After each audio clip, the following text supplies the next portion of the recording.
Grape expectations. Wish you were here with us today. Today we're going to be crushing your grapes for you. We got a Carmenere Cab Franc blend. It's going to take 42 18-pound lugs to make your barrel of wine. 756 pounds of grapes here on this pallet. They look amazing. We're going to be dumping those grapes into the crusher destimmer. This is going to remove the stems off the grapes, crush the grapes, pump them into this fermentation vat here to my left. Once it's in this fermentation vat, we're going to send you on over to KJ Howe, aka the professor. He's going to give you a class, a fermentation class, tell you about how fermentation works, what's going to take place, and how to make alcohol. Tell you a few jokes as well. So, like I said, I wish you guys could be here, but sure it won't be long, and we'll see you soon. Take care. Here we go.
Good afternoon and welcome to a little class on fermentation. One of the most important things that you try to determine when you are making wine is the amount of sugar that's in the grapes, which converts into the alcohol that, by volume, that your wine was going to attain. And you do that by using a refractometer, taking a sample of the must, M-U-S-T, that's what this is called, must. And you can see that they've just come out of the crusher, the stemmer. And I'm going to go in and get a little sample. And I'm going to make sure I just have the juice. Yeah, it is a little juice. It's all you need is a little bit. And then I'm going to use a refractometer. And I'm going to put it right on there like that. And I'm going to look up to the sky. And there's a reading, and it's from 0 to like 40, and we're at 26. 26 is the Brix, the amount of sugar that's in that sample, which is going to equate to the alcohol by volume your wine will be if the yeast eats all the sugar and the must gets gone to completion. Okay, so in this case, it's about, let's see what I say, 26. You divide it by 2, you add 0.5, and you get 13.5% alcohol. That's what this wine will be, alcohol by volume. And we put that on the tape right on the side of the nomenclature that's on there with the recipe. The recipe is written right on the bow. This is 100% Cabernet Sauvignon from South Africa. And we bring grapes in from Chile, South America, and from South Africa in May, which is the southern hemisphere. That's their fall. So we have year-round production here at Grape Expectations. Now,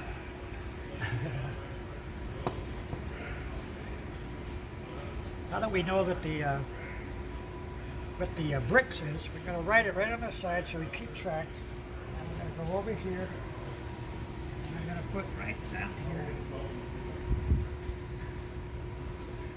15.0 A, B, B. I'm also going to put it on the top because sometimes you get the tops of the base mixed up. You don't want to do that. So 13.0% ABV is alcohol by volume. So if the yeast eats all the sugar, as we think it will, then you'll have that 13.0% alcohol. Wine is generally from 8.5 to about 17% alcohol. 17, really high. You get above that, you're into fortified wine. And in our case, we're making table wine. 13 is right in the middle. It's perfect. It's not too high of alcohol, so it burns your throat. And you're going to be able to taste the characteristics of the grape. And this grape, the Cabernet Sauvignon, is just unbelievable out of South Africa. Now that we know what the bricks is, we're going to start the fermentation process by adding some yeast and some enzymes and some amino acids. Before we do that, though, we're going to do a little chemistry. And it's not to scare you, but this is what you have to know when you're making wine. Every single grape contains the following: glucose, fructose, lactose, malic acid, tartaric acid, amino acids, water, pigeon droppings, seagull droppings, anything that flies over or crawls through a vineyard is going to it's going to affect the soil and give that particular plot of land a certain characteristic. And that manifests itself into the wine. That's why certain areas of the world and certain vineyards put out better wine than others, because of the characteristics of the soil and the weather and the altitude and the proximities to bodies of water. All that comes into play, so it's very complex, the whole winemaking process. But every single grape, now I'm going to show you some formulae that are associated with these elements. You don't have to remember them, I just want you to see the recurrence of carbon, hydrogen, and oxygen in the winemaking process. Here's one of the acids: carbon, hydrogen, and oxygen in certain molecular combination. You don't have to remember it, but just know that it's there. It's all natural in grapes. Here's one of the sugars, glucose. Again, that's fructose is an isomer of the glucose, and it's again carbon, hydrogen, and oxygen in certain combination. Now, I think most people would remember what H2 is, and I always ask people, anybody know what this is? And of course it's hydrogen, H2. And if they know what that is, they certainly would know this. This is H2O, that's water. And hydrogen sulfide. Now, hydrogen sulfide smells like rotten eggs. So we have to do something to mitigate the odor of hydrogen sulfide. It's part of the process. When you introduce the yeast, you're going to have hydrogen sulfide. And you don't want to open a bottle of wine and have it smell like rotten eggs. So to mitigate that, we use diammonium phosphate. However, in this case, we are using a yeast culture that doesn't produce any hydrogen sulfide. Sometimes you do and sometimes you don't. It just depends on where your grapes come from and what you want to do, what's your predilection of how you want to go about the chemistry. In our case, for the South African and for the Chilean, we use the yeast that doesn't produce any hydrogen sulfide. Here's another little formula here. I'll get that over here. K. K is not strikeout, it's potassium. We use potassium metabisulfite as an agent to mitigate any off-smelling of particles or to keep it nice and clean in the yeast.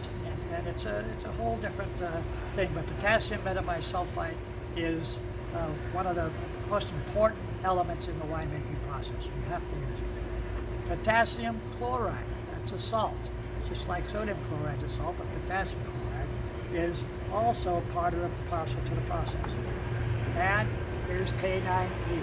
What is that? You hit it on the head. Dog pee. And there's no dog pee in here, but dogs do go through a vineyard, and so it's going to affect the soil, and you have a lot of fun with that one particular one. But there's a segue here because this is sodium, and there's a lot of sodium in the winemaking process, obviously, and this is sodium chloride, which is also a salt. Okay, so you've got potassium chloride and sodium chloride, and then you have BaNa taken twice. Banana. There's no compound. There's no compound like this, but it's a good segue because there's lots of sodium and lots of potassium in bananas. We have a lot of fun with that, by the way. Carbon dioxide, CO2. Now, carbon dioxide, again, is one of the things that forces all the skins to the surface of the must.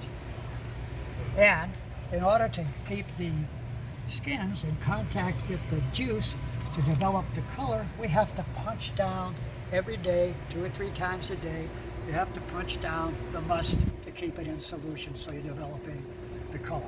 And carbon dioxide is one of those things. So during the course of the week of fermentation, you're welcome to come over here and punch your wine down. And you don't have to do it 3 or 4 times a day, but if you come over during the week, you split it up with my group, and somebody comes in and on Monday, and another person comes in on Tuesday, and and we have people that make wine with us that come every single day and punch the whole row. The reason why we do that is because that way, if you punch the whole row, everybody will get theirs done 3 or 4 or 5 times a day. That helps to develop the color and the flavor of the wine. Sulfur dioxide, again, SO2, it's part and parcel to the process. And fungi, yeast. Yeast is nothing more than fungi. What's the most well-known type of fungi? Mushrooms. Mushrooms. And I saute mine in garlic and a little bit of olive oil and a little bit of shallots and drizzle it over a ribeye, medium rare. Try it sometime. I'll give you the recipe. We're making alcohol after all, and here is one of the alcohols this is ethanol. Again, carbon, hydrogen, and oxygen in certain molecular combination. So that's a little bit of the chemistry, and it's not anything you have to really remember, but if you have a question on the chemistry of winemaking, please ask me because I'll be happy to help you understand what's going on. Now, having said that, what I have here is the combinations that we're going to use to turn your very, very delicious grape juice into wine. And what we have here is some yeast that I have pre-hydrated for about 15, 20 minutes. It's part of the protocol.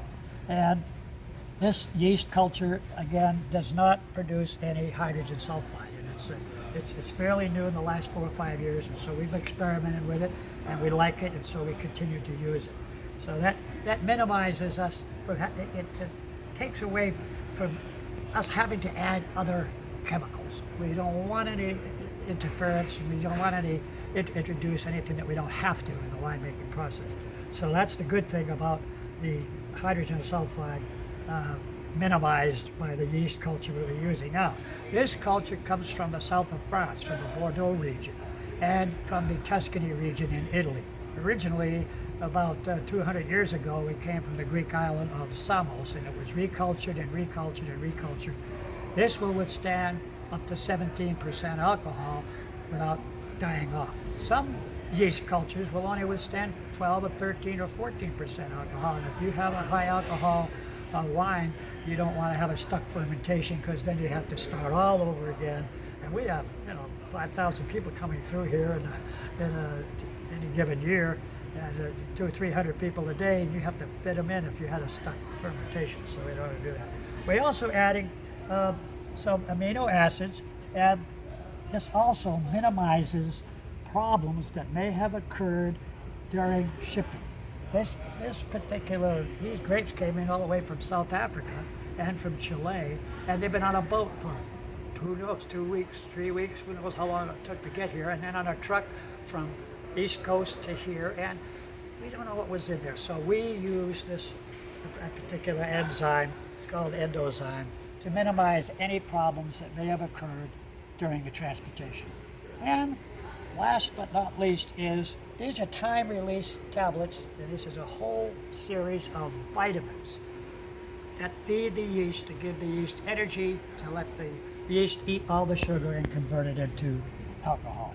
And this minimizes us from having to go in there every day and add something. And so we just put the 6 of these tablets. Each one of them has a different release factor to it. And as a matter of fact, it's a lot of vitamin B, if you know the truth. And so there's thiamine and niacin and lots of vitamins in there. So there's good things in wine. That's why it's good for you. So we add that, and I'm going to show you just how we do that right now. Now it's simple because all you really do just this. You put it in here and you go all the way around, nice and foamy. Okay. And then when I see something like that, what I do is I take some of the endozyme and I swirl it around and put it in here and get that in there and get some more endozyme in there. And I add our vitamins.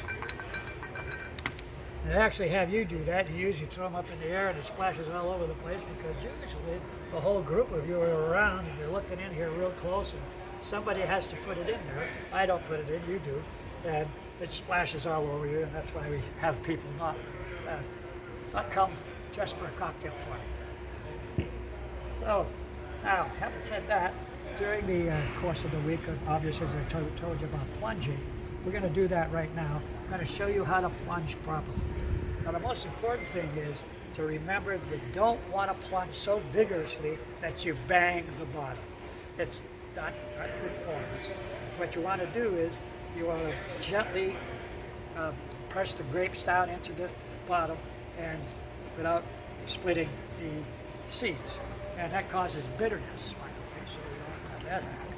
So I'm going to show you how you do this. Now, always, before you plunge, you got to clean your shaft. I mean, it's very important in a winemaking process to keep your shaft nice and clean. Yeah.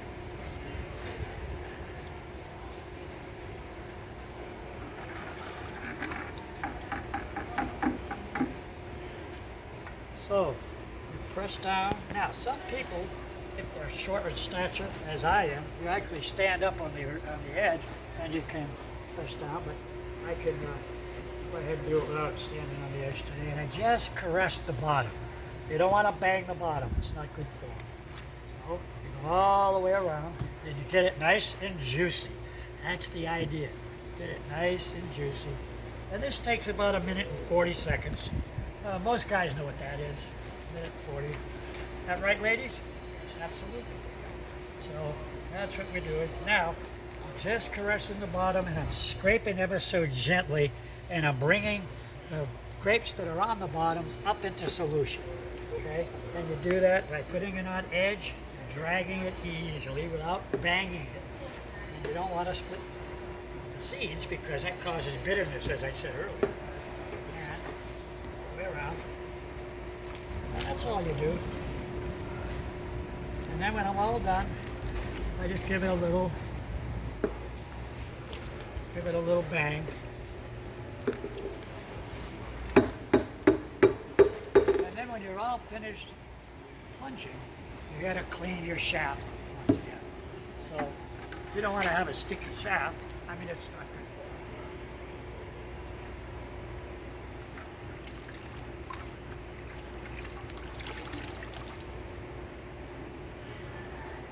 it. So this has to be done 4 or 5 times a day to develop color, flavor, and to make sure that you have a vigorous fermentation.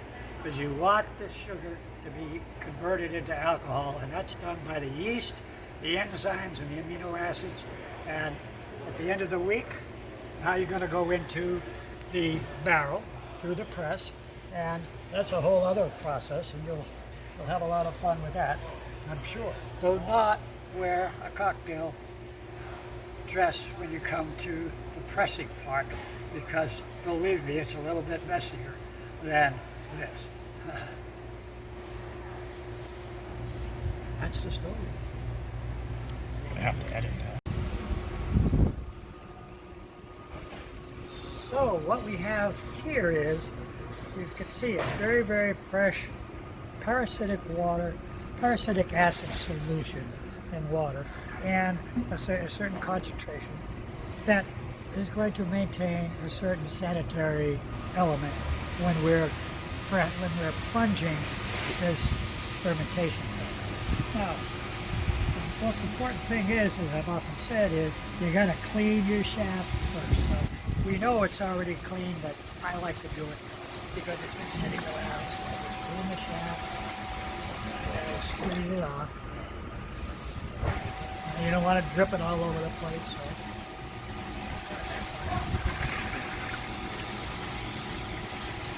Now, one of the reasons why we plunge in the first place is to develop color, because whether you know it or not, the juice of red grapes is clear. You take a red grape, a red wine grape, and you squeeze it and you get it into your hand, you'll see that the juice is clear. So in order to develop the color, we have to keep the juice in contact with the skins because the color comes from the skins. So you can develop flavonoids, color, and you make sure that you have an aggressive fermentation. So you can see this is getting pretty loose. We're probably going to go into the barrel here pretty soon with this particular cauldron. And the odors, as you plunge very, very gently so that you don't split the seeds, causing bitterness. So you have to be gentle with it. This is romance after all. This is not making vodka or tequila. This is gentle. So all the way around, and then because there's the carbon dioxide that's engendered during the fermentation process forces the skins to the surface, but there are a few on the bottom. So we scrape it ever so gently, bring it up, and then get a little bag, and then go over here. And you can see we're developing nice and color. But as the week of fermentation goes on, the solution gets looser and looser. We got a lot of wine in there now. It's not that thick cap that we had to press down and almost stand up in between two to fit through the cap. Well, now we're right near the end. This is getting ready to go in the barrel. So it's probably a couple days away. Now that we've got this all nice and give it a little bag. And then, very important, clean your shaft. You don't want a dirty, sticky shaft lying around the wine. There we go.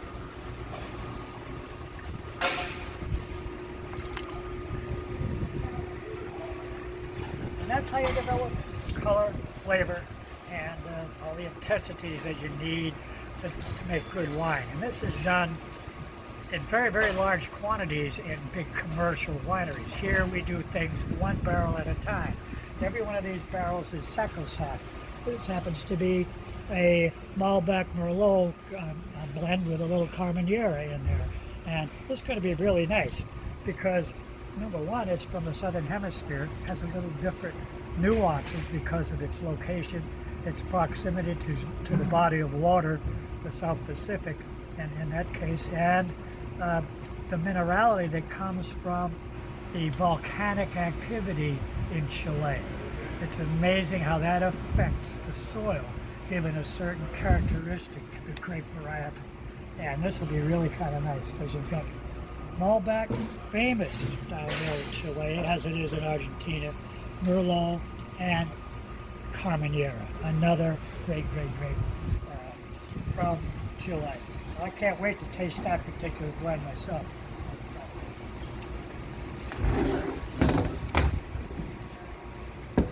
Let's see what we got here. We have a Carmenere, Cabernet Sauvignon, and a Cabernet Franc. And three great grapes, all from Chile. Kyle Arnold's got this. I can see that we already started with me. Now this one has a entirely different characteristic. And The olfactory emanation is entirely different from the one that we just plunged. This is obviously the Carmenere comes through more prominently in this one than it did in this one, because there's only 5% of the Carmenere in the one we just did. This one, you got about 80% Carmenere, so it's mostly that grape that used to be part of the Bordeaux blend. One of the 5 grapes that were allowed to be part of the Bordeaux blend. It went out of favor in the 1800s, found its way down to Chile, where they thought it was Merlot for many years. And then Dr. Meredith at University of California, Davis, did a DNA analysis recently, because DNA, we make DNA analysis on everything now. Your earlobe, your derriere, your eyeballs. Anyway, she determined that there's something about this when she tasted the grapes that they were different. They were supposed to all be Merlot. Did a DNA analysis and found out, no, it's the long lost Carmenere that used to be part of the Bordeaux blend. And it's made Chile famous, absolutely. As a matter of fact. So let's see what this one is. Give it another little wipe just in case anybody came by.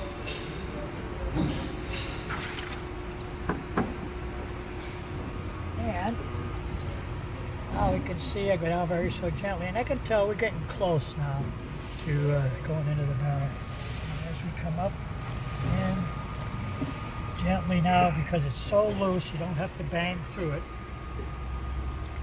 The cap used to be this thick, and you used to have to really get through it. Now it's all loose because the yeast has eaten all the sugar, converted it to alcohol. There's less carbon dioxide being developed, so you don't have a big cap. So you've got a distribution of the grapes throughout the liquid. There's not a whole big thick cap, but there's grapes on the bottom, because the less CO2 means gravity is going to have you force the skins to the bottom, and you want them to get into the blend because there's a lot of flavor and a lot of color. And we're developing flavor and color anytime we do this. The commercial operation, they press a button and it pumps over itself 4 or 5 times a day. It's automated. But they were doing this classical style where you do everything. You learn how to develop the flavors and the colors. That's the difference between a commercial house and a home winemaker, or the way we do it here is Grape Expectation. I'm being very gentle with it. I'm going around and mixing the top stuff. I don't want to bang it on the bottom, because that would cause bitterness. And again, give it a little bang. And once again.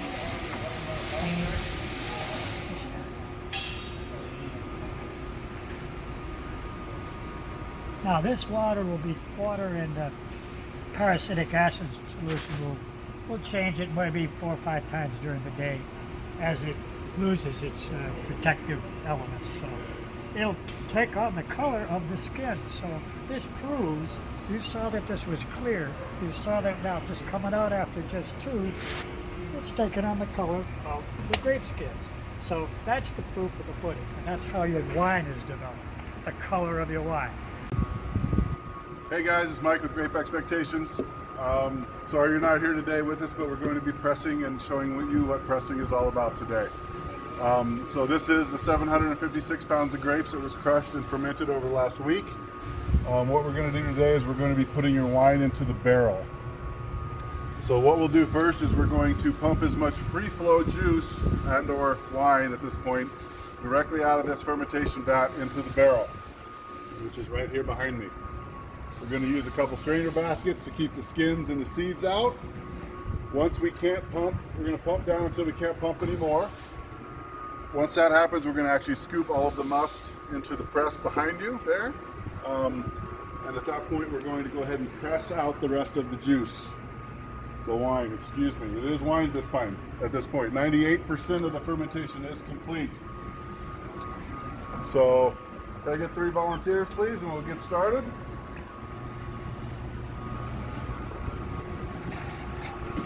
strainer baskets, 1, 2, 3. Fourth one can be the pumper. Burnsy, you going to pump? You're on call, either one. There you go. These baskets are going to keep all the seeds and the skins out of the barrel.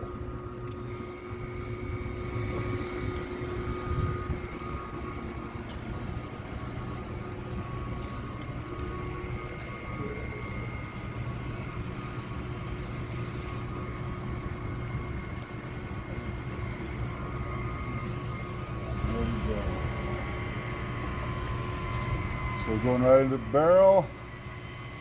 Good that flow. Good flow today. So we're going to fill the barrel to where it's almost full. We're going to leave a little space at the top. Like I said, 98% of fermentation is complete.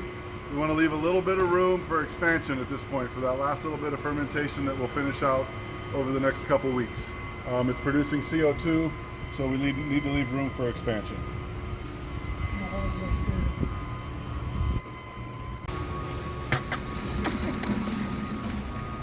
So as you can see in the tub, we've pumped out all of the free flow wine. So now what's left is just the must here. So we're going to scoop it into the press. You see the guys doing it now.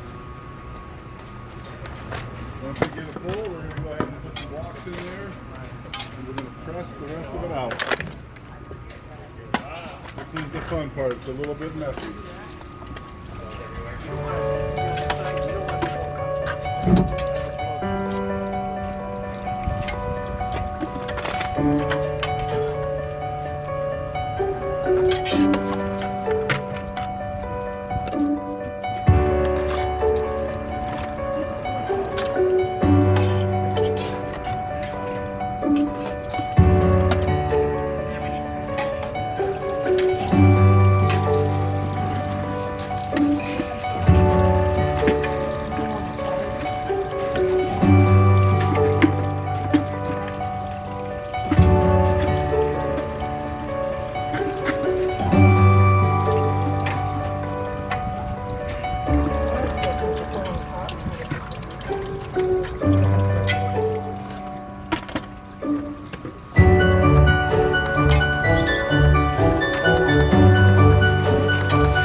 How's it looking, Adam?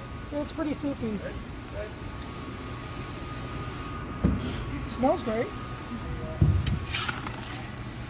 That it does.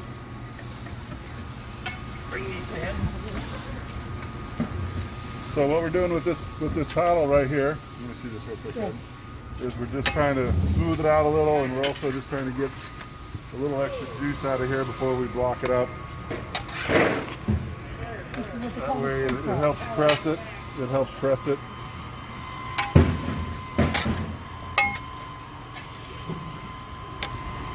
Okay. So Chad's going to hand me, we have the half moons here.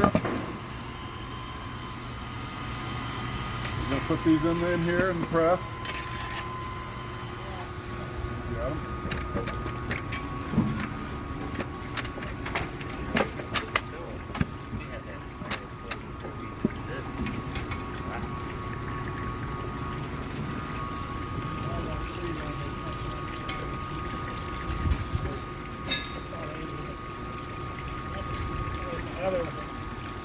Now we're going going to take these blocks. I'm going to block it up. Thank you, Chad. Chad's my helper over here to my right. Everyone say hi to Chad. Hi, Chad.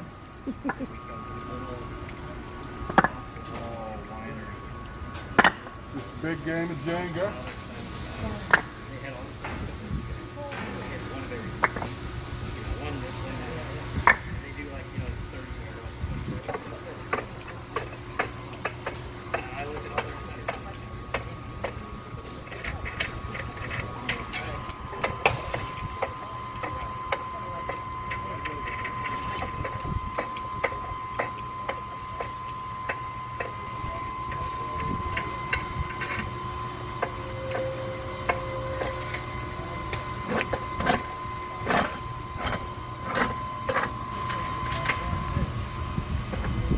So now we're going to lower the head so it starts to put pressure on the blocks.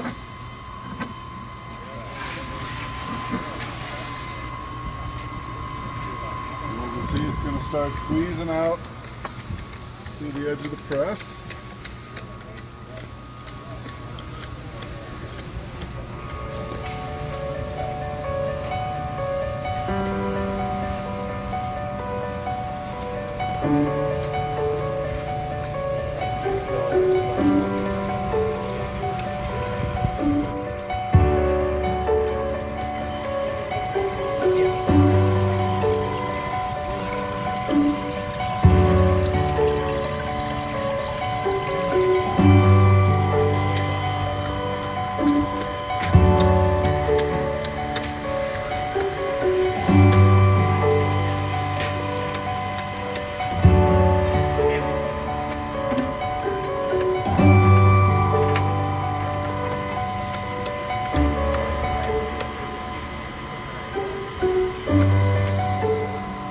Just want to go nice, slow, and steady.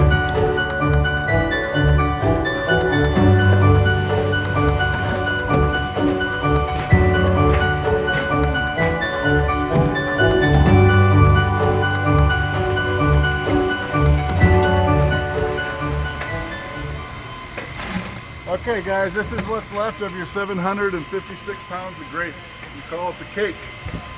Basically what we're going to do is we're going to cut the cake. We're going to take it, put it in these bins. Normally we would send it to a local composting company, but this year we have a group of master gardeners that are going to come and take all of the skins and they're going to use it for compost. So it goes to good use and it doesn't get thrown away. So basically you cut it just like a pie. Goal is to get it in the tub and keep it off the floor. Good luck, huh? There we are.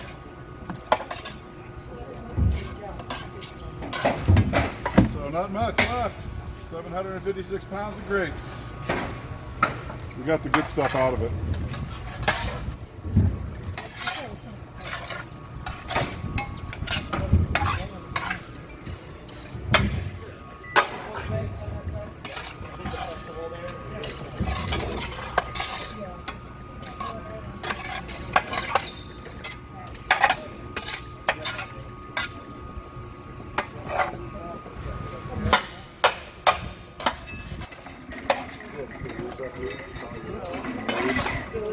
Put the rest of it in yours.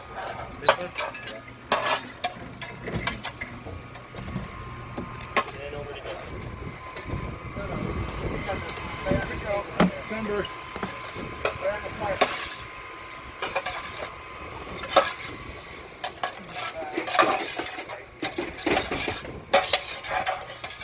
How much would you say those two bins weigh? 1 million pounds. I don't know, Brent, how much does that bin weigh? That probably weighs about, it's probably about 60 pounds. Yeah. So it starts out with about 750 something and ends up about 160 something. Yeah, that's probably a safe guess. I'll say, or 120 something. I can do math.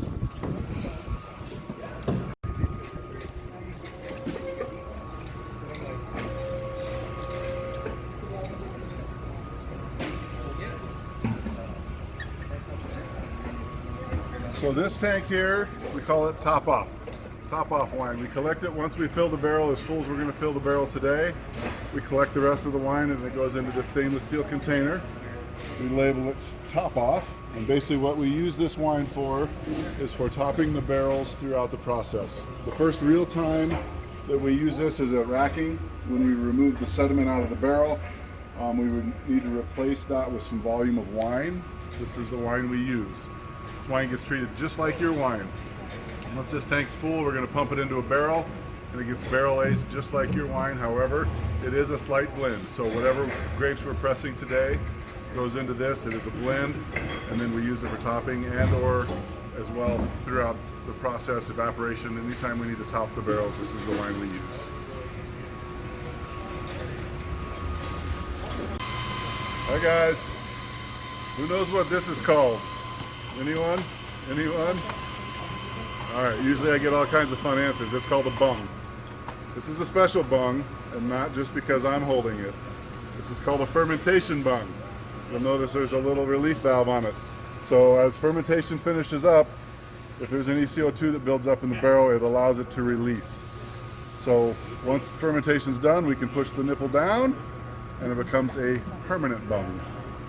So since you're not here, I'm going to put your bung in your bung hole. Pull the nipple so that it can breathe. And there you go. Mike with Grape again. Just wanted to kind of wrap up your virtual winemaking experience here for the Crush and Press for the South African and Chilean season. First off, I just wanted to say thank you. We appreciate you guys being patient and understanding that we weren't able to bring the groups in. We missed you guys. We wish you were here, but thanks for understanding. So hopefully you've enjoyed the videos. Also, the next step of the process is going to be racking. That will be in the fall. It happens at the end of October, beginning of November. We fully anticipate by then you guys will be able to come back in. We'll be able to get a hangout again, and you'll be able to participate in the racking. Other than that, quick announcement on the Bacchus Awards. August 8th is still on. We will definitely keep everyone posted if there's any changes. Other than that, we hope to see everyone in the fall, and have a great summer. Thanks again.